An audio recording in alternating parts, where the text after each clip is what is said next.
je suis Maëlys, l'experte scientifique de Green Kératine. Vous avez été nombreuses et nombreux à nous demander ce qu'était concrètement l'encapsulation. Dans cette vidéo, nous allons essayer de répondre à cette question.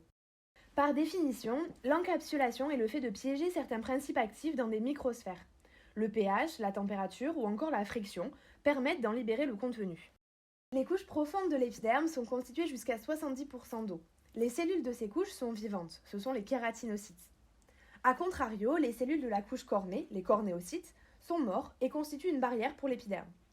La matrice des cornéocytes est majoritairement composée de lipides, les céramides et le cholestérol, qui s'organisent en feuillets. De la même manière que l'huile et l'eau ne se mélangent pas, les actifs hydrophiles, généralement hydratants, auront du mal à pénétrer les couches superficielles. Alors que les actifs lipophiles, nourrissants, les pénétreront facilement, mais auront du mal à se propager dans les couches les plus profondes. L'encapsulation permet de contourner le problème en créant des sphères qui pourront aussi bien interagir avec toutes les couches de l'épiderme. Certains principes actifs se fixent sur des récepteurs cellulaires pour modifier le comportement des cellules. Parfois, ils changent de conformation à cause du pH, de la température ou encore de la lumière. Ils ne peuvent donc plus se fixer aux récepteurs, ce qui les rend inefficaces.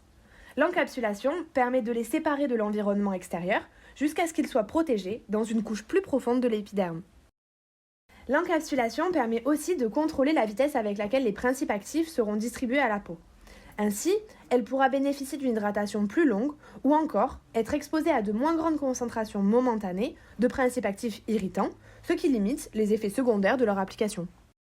Nous espérons que cette vidéo vous aura aidé à mieux comprendre ce qu'était l'encapsulation et pourquoi c'est un procédé révolutionnaire et de plus en plus populaire dans l'industrie cosmétique. Toutes les références utilisées pour sa création sont disponibles sur notre site.